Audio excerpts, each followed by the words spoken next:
Danielle Smith shuts down pro-China comment. Carney and audience go silent in stunning showdown.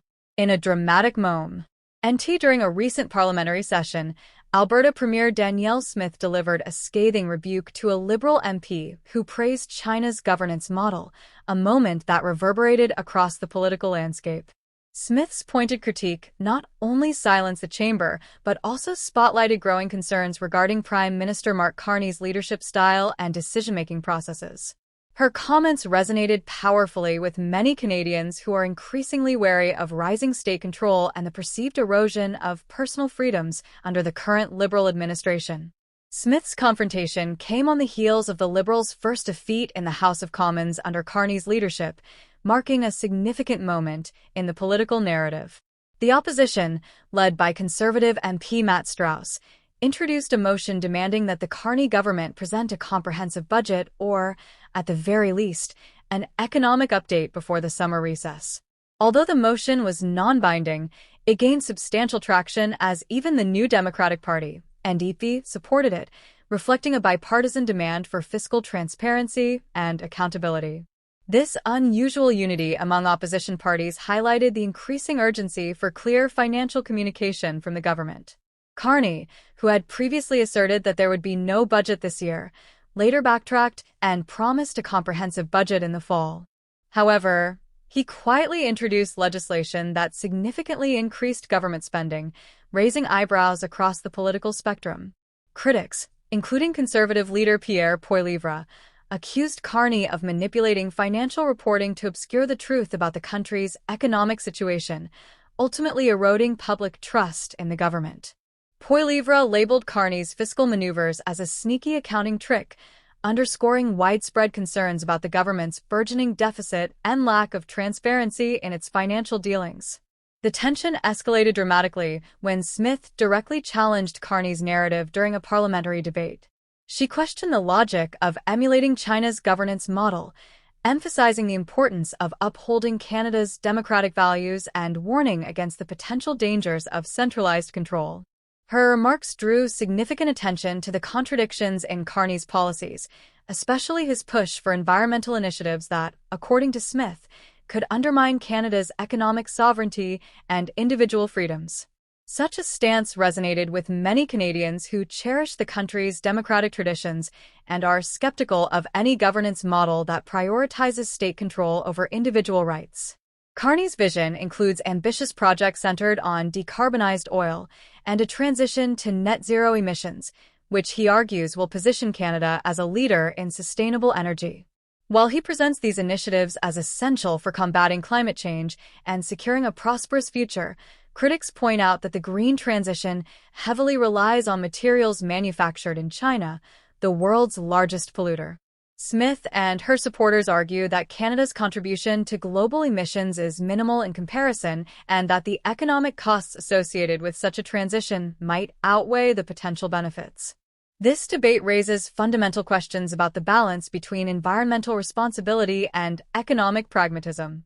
In response to these concerns, Smith advocates for a strategy that leverages Canada's abundant natural resources, particularly the oil sands, while investing in carbon capture technologies and innovative solutions. She proposes projects designed to decarbonize production processes, which could potentially fund themselves through increased exports. This approach sharply contrasts with Carney's vision, emphasizing economic growth and national prosperity over centralized planning and regulatory frameworks that could stifle innovation. The debate over Canada's fiscal direction intensified as Carney's government faced mounting pressure to deliver on its promises. The lack of a clear budget, combined with the introduction of significant spending measures without oversight, fueled speculation about the potential for a confidence vote. While an early election could pose risks for the Conservatives, it is becoming increasingly clear that Carney's honeymoon phase may be short-lived if public skepticism about his leadership continues to grow. The political landscape is shifting, and the repercussions of fiscal mismanagement could ripple through the next election cycle.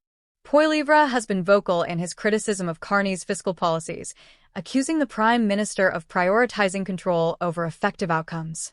He argues that the government's approach to economic management, characterized by increased spending, central planning, and a lack of transparency, is driving Canada closer to an economic collapse. His stance resonates with countless Canadians who are concerned about the erosion of personal freedoms, economic stability, and the lack of fiscal accountability from their leaders. These sentiments are indicative of a broader discontent that could influence voter behavior in upcoming elections. The political landscape in Canada is further complicated by Carney's lack of electoral experience.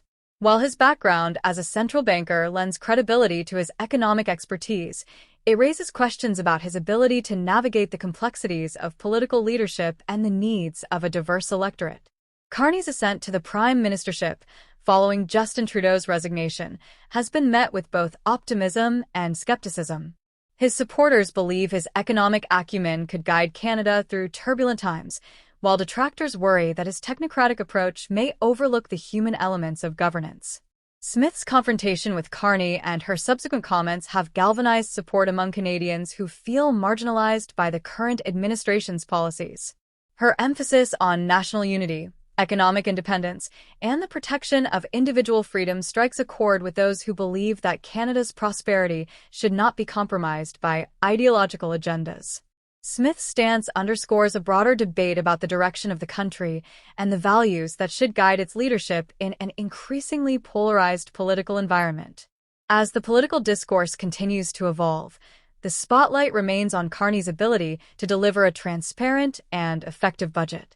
The Prime Minister's commitment to fiscal responsibility and economic growth will be rigorously tested in the coming months, particularly as opposition voices grow louder and more organized.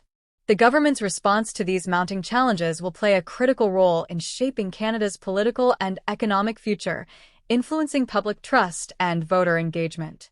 In the meantime, figures like Smith and Poilievre continue to challenge the status quo, advocating for policies that prioritize individual freedoms, economic prosperity, and national unity. Their critiques of Carney's leadership highlight the tensions within Canada's political landscape and the ongoing debate over the country's path forward. As they articulate a vision for Canada that contrasts sharply with the current administration, they are tapping into the anxieties and aspirations of many Canadians.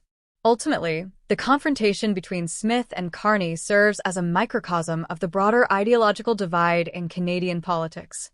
As the nation grapples with critical questions of governance, economic policy, and national identity, the voices of dissent play a crucial role in shaping the discourse and holding the government accountable.